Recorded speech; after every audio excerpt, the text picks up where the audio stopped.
Welcome back to Viewpoint for the second of tonight's in-depth reports. Across the globe, tax transparency is expected to take a big leap forward in 2015. This means companies, individual taxpayers and financial institutions must be more cautious than ever. With more than 100 intergovernmental agreements under FATCA, the Foreign Account Tax Compliance Act, and dozens of countries signing on to take part in the Organisation for Economic Cooperation and Development's Common Reporting Standard, the groundwork is being laid for a new level of cross-border information sharing.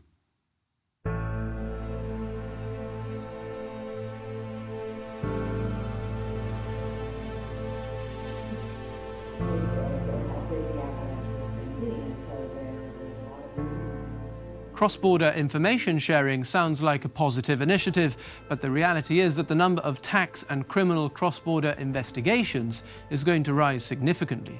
Practitioners are preparing themselves for this. This week, the Gibraltar Association of Compliance Officers and the Gibraltar Funds and Investments Association brought in a leading global law firm, Latham & Watkins, and leading Isle of Man law firm, DQ, for some expert advice on what this new era of tax transparency will bring. Indeed, well, Jonathan, it's a pleasure to be here. Thanks for talking to us.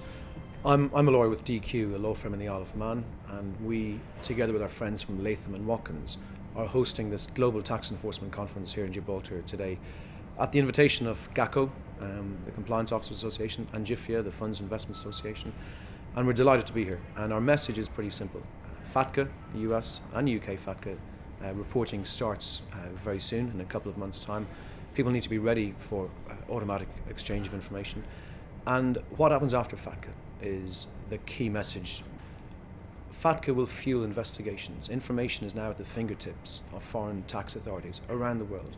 FATCA in the US and the UK situation, the Common Reporting Standard, which will become the new global standard and has already been adopted by 51 countries who've come out of the stocks early on to say they will adopt it. So information exchange is happening. It's happening now. It's continuing to happen around the world, and that information places important information at the hands and fingertips of foreign tax authorities, who will then use that information to launch invariably investigations. One of the things we're going to be talking about this afternoon in the afternoon sessions is how you then deal with a tax investigation when it hits the shores in Gibraltar. If you're a bank, if you're a fiduciary company, an investment company, and one of your clients, be they in the US, UK, or anywhere in the world, is subject to a tax investigation in their home country. What do you do? Because you're going to have a lot of information about that person. You'll be managing their structures, for example, their trusts and companies.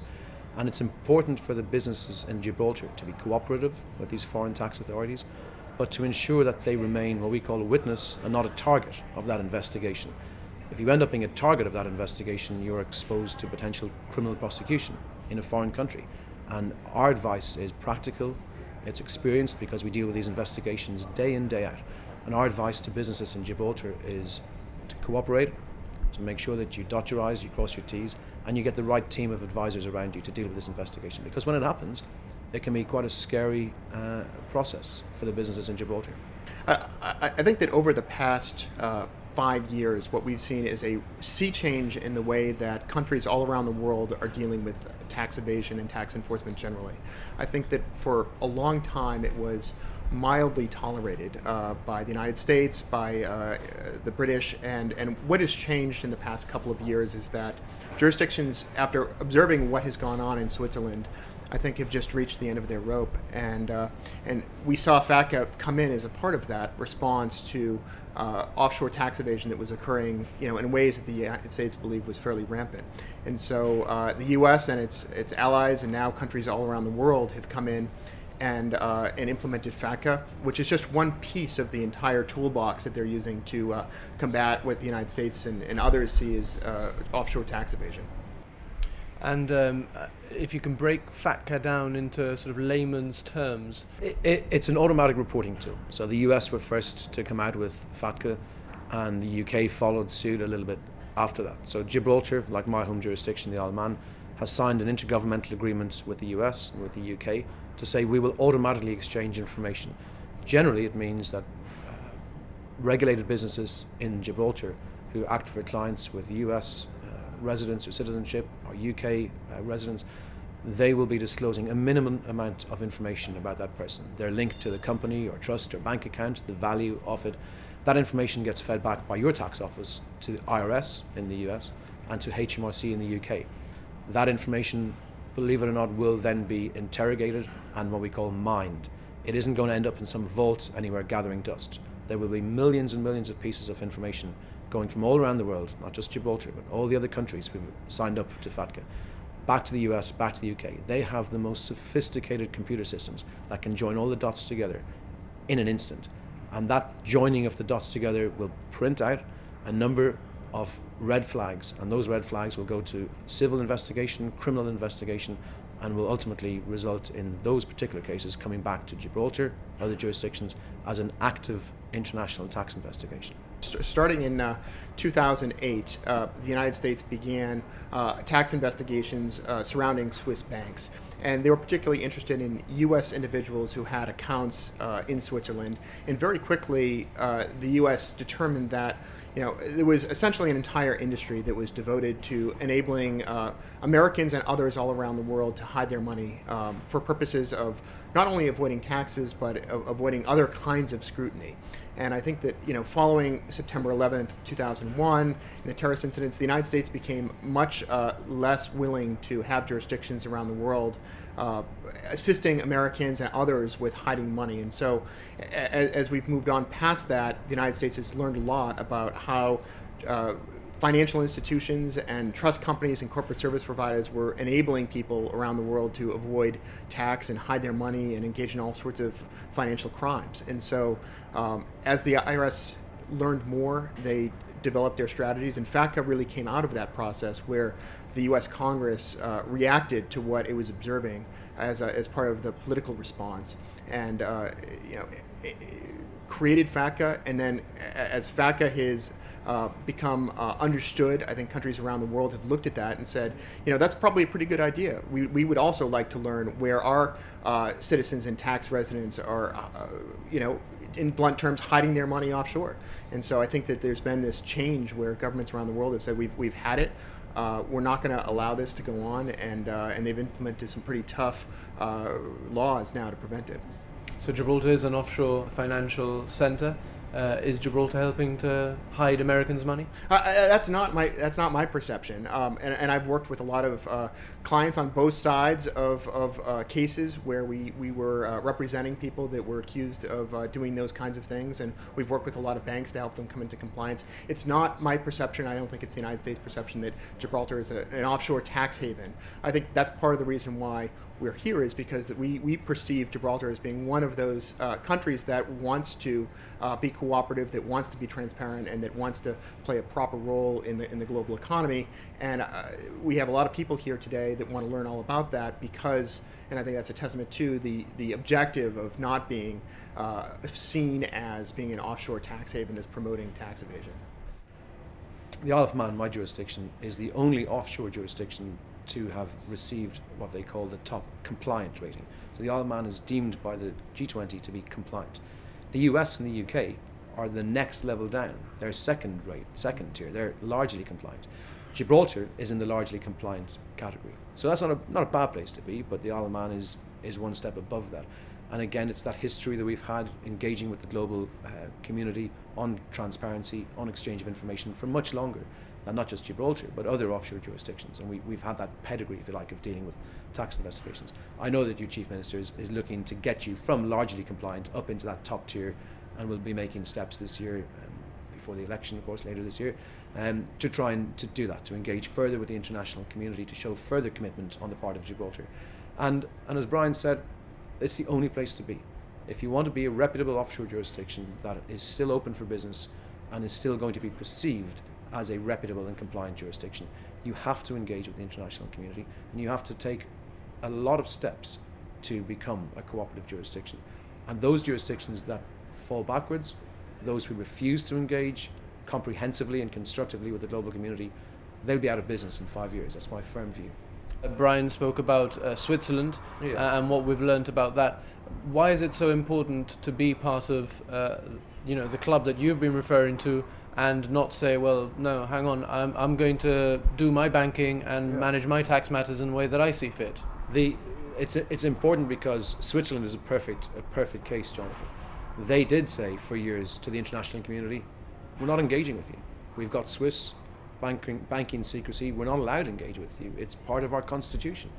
And slowly but surely, the US particularly chipped away at that, started prosecuting US banks, Swiss banks in the US, started putting people in prison. And eventually, the Swiss banks and the Swiss government realized they've got to come in from the cold. Their business model was based on secrecy. And not privacy, but secrecy. And secrecy is seen as a bad thing. Privacy, people are entitled to privacy. But in the case of Switzerland, it was absolute secrecy. And they were uncooperative with foreign countries when they were seeking to obtain information. And they tried to push that agenda year in, year out. And ultimately, their businesses suffered because their businesses were prosecuted in other jurisdictions. It was helped then by whistleblowers.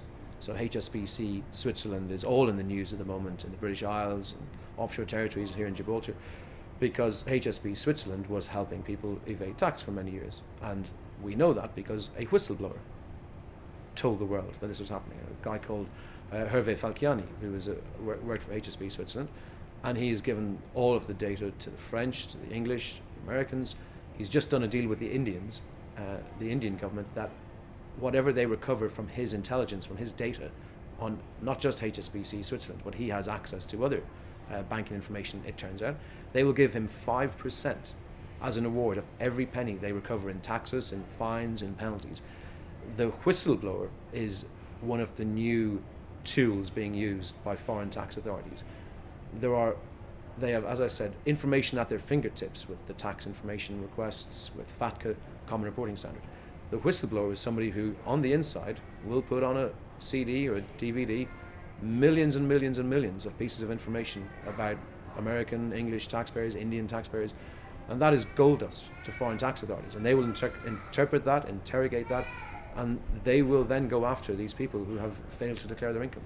So if Gibraltar or other offshore jurisdictions adopted the let's stay outside the club, like Switzerland had, they'd be out of business too.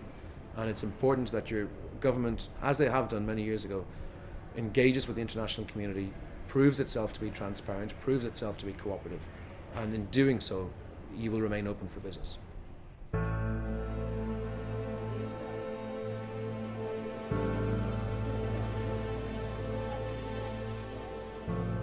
With a growing number of tax information exchange agreements being signed by Gibraltar and US and UK legislation now fully in force, previously confidential information is now at the fingertips of most tax authorities. The Gibraltar Association of Compliance Officers and the Funds and Investments Association are readying themselves for a steep upward curve in global tax enforcement. Yes, the association with this current name has been founded in 2004. So it's the GACO, the Gibraltar Association of Compliance Officers. Before it had another name, so it has been around. It was the Gibraltar Compliance Institute. So it has been around for quite a while. And the purpose is basically to have everyone that is employed in the compliance sector having a forum where you can debate best practices, where you can debate interests. It provides as well a networking platform for its members. And we are a sounding board. So whenever there is a legislatory or regulatory change being done, the association will be asked to give his input and to say, look, we feel that that would be the best approach. So normally what we do then is we consult our members.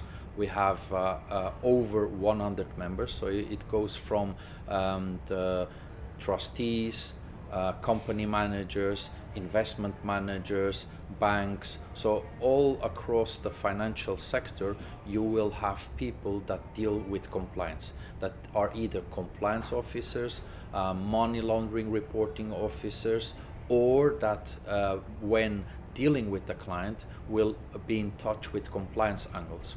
So the typical cases are that whenever you want to onboard a client, be it to set up a company or be it to open a bank account, automatically you will have to do the due diligence on the client, on the underlying client, and you will have to ascertain that the wealth the way that the wealth of that client was generated was done in a genuine way, and that the money that is coming in as well is from a source that is completely clean.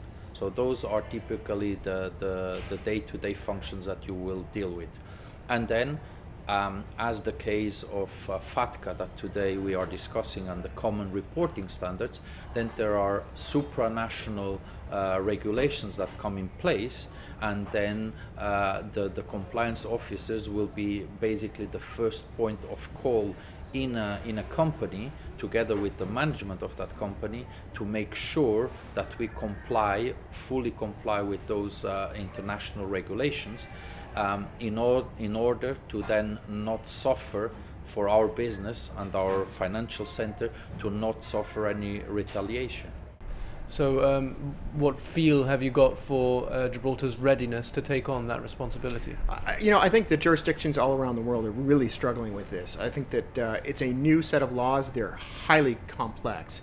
And the IRS and HMRC have given every indication that they're not going to punish people for foot faults, and that they understand that there's going to be some transition period. And we're in that transition period right now where there's a lot of angst and a lot of concern about what it might mean if we make a mistake. But at the end of the day, one of the messages that we're sending to the delegates today is that the governments around the world are really concerned about the same type of conduct that they've been concerned about from the beginning, which is really the lying, cheating, stealing, and enabling people to engage in those kinds of crimes. And so while it's going to be a painful and expensive experience getting up to speed with these new regulations, the bigger picture is that the purpose of this is really driven by a desire to avoid the same kind of conduct that people in Gibraltar and all over the world in responsible financial centers don't want to be involved with in the first place.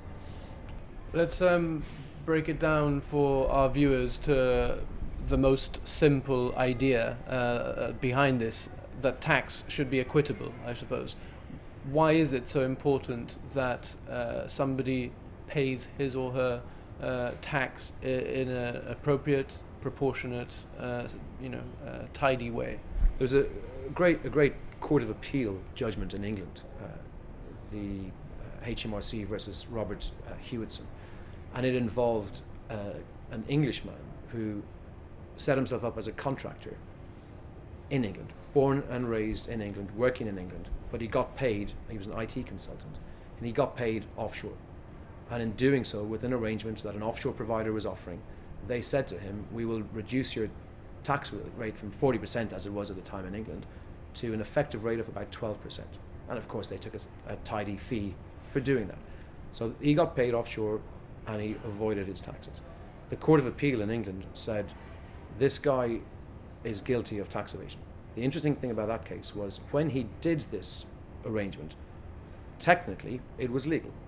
And HMRC changed the law retrospectively to criminalize what he had done. Because what he had done may have been technically legal, but plainly was not within the spirit of the UK's tax law. The guy lived in the UK, was born in the UK, was domiciled in the UK, was paying himself as if he was an American who'd just come in for a year or two.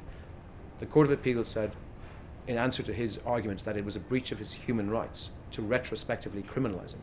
They said it's a breach of the human rights of everybody else in Britain who've been paying their taxes and who've paid for your children to go to public government schools, who've paid for the roads that you drive to work on every day, who pay for the hospitals that you benefit from the UK NHS. I think it's a wonderful summary of why it's important to pay your tax. And there is no appetite in sophisticated offshore jurisdictions to assist anybody to evade their tax. And from what we've seen in Gibraltar, when we've been here and advising clients in Gibraltar, this is a sophisticated, reputable jurisdiction which has the same agenda as places like the Isle of Man. They want to engage with the international community. They do not look for business which in any way could be tainted by tax evasion. The interesting point that we see increasingly now, Jonathan, is that line between tax evasion, which is illegal, and tax avoidance, which is the questionable side, and even now mitigating your tax with legitimate tax planning, that's constantly moving, mainly from a moral argument, because Google and Starbucks and those guys, why do they pay £500,000 tax on billion-dollar turnover? The moral argument there is they should be paying more tax. But what they've done is completely legal. But the moral argument is moving the legislators in the UK and other jurisdictions to move the legal line closer towards what has previously been, and currently is, legitimate tax planning, mitigating your tax bill in an open, transparent but legal way. That line is moving closer and closer to from evasion towards that legitimate tax planning. And I think that's a challenge for Gibraltar providers, and it's a challenge for all offshore providers.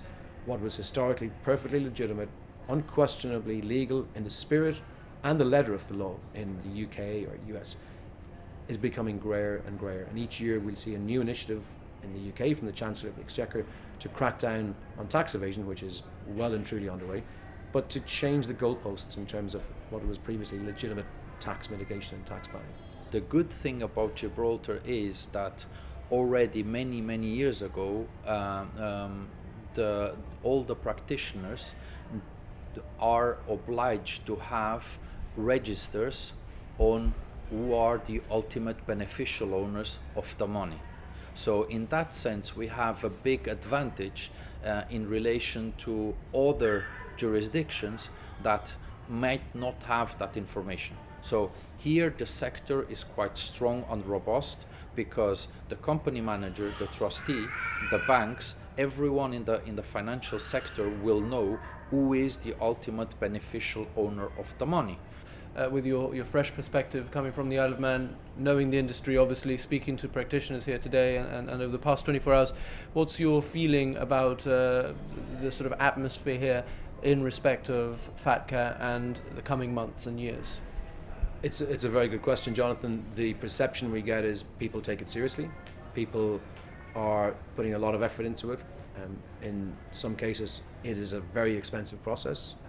Small companies have to do it as well as the big companies do. And of course, it's a big financial burden on the smaller companies to put resource behind complying with FATCA, reviewing your files, classifying your clients.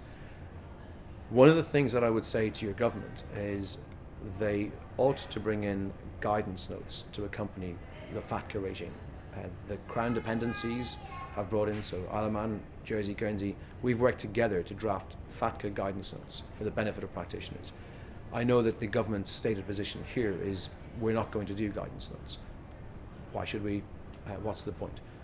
We really think government should reconsider that in Gibraltar, because it is difficult enough already to have to navigate your way through FATCA, US and UK FATCA, and to do so in a manner where you don't have guidance notes from your own tax authority, which have legal standing, is just making life even more difficult for the financial sector in Gibraltar. So if I could give one message to your government, who I've a great deal of respect for, and your Chief Minister, who I said to you before, I have a great deal of respect for, listen to the suggestion that we're making, and we all, the Latham and Watkins guys from the US, Pinson Mason guys from London, all of the team in DQ, we all of us think that guidance notes from the Gibraltar government is important.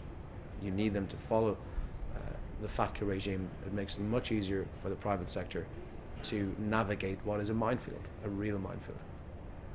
We've heard Tom suggest that he thinks the Gibraltar government should be looking to introduce those locally. Does your association take a view on that? Do you think they're necessary? Well, we have our members that most of them would prefer to have those guidance notes. Now, it's one of those questions. The government has taken a view, and they are looking how it will work in practical terms. They have decided to not issue a guidance notes for the time being, so we cannot speak on their behalf. The only thing that I would think there is that because there have been sufficient guidance notes in other territories that are in a similar situation, and they all coincide more or less the way you need to report and how to interpret for example, the FATCA issue, most probably, by looking into those guidance notes, you will get the idea how you would have to report.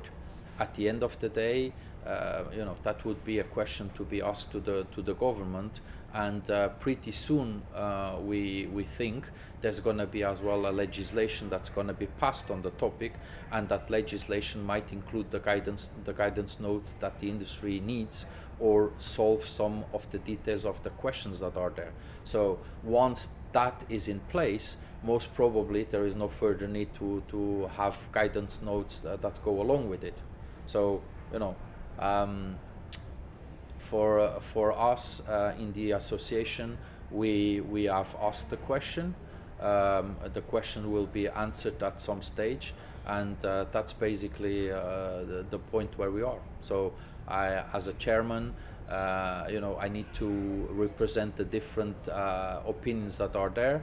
Some members would like to have those guidance notes. Some members feel that there is enough information in the public. So the view from my side, my personal view, is very neutral. What are some of the sort of practical messages that you've brought to today's conference? We have a couple of practical messages. I mean, the first one is try to comply and do your best. But if you're not quite there, then it's not something that you need to lose sleep about, because eventually the processes will evolve, and financial institutions around the world will start to really understand these things. So part of the message is, you know, everybody should take a deep breath and calm down a little bit. But the other message is that this is an inevitable wave where financial institutions, corporate service providers, trust companies that are actually enabling the offshore tax evasion to the extent that it exists, their time is over. Governments around the world have obtained so much information through not just FATCA, but all sorts of voluntary disclosure programs. There's a large Swiss bank program right now, and so the end of bank secrecy is here. And if you don't get in line, and here's your probably last and best opportunity to do that, then the hammer of both U.S. law enforcement and other law enforcement, you know, agencies around the world are going to come down on you. And that's the biggest piece of practical advice, is that the game playing is over. And not that we think that that's going on here, but it's hard to distinguish that, you know, in some jurisdictions.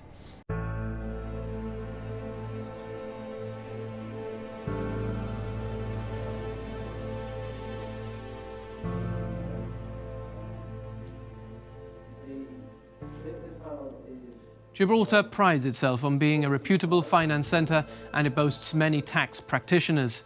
It's clear, however, that there is an international movement towards greater tax transparency that's significantly changing the way things are done. We'll have to see how this impacts the ROC in the coming months. That's it for tonight. We can continue the conversation, of course, online using the GBC Viewpoint hashtag, and we will be back at the same time next week for another Viewpoint.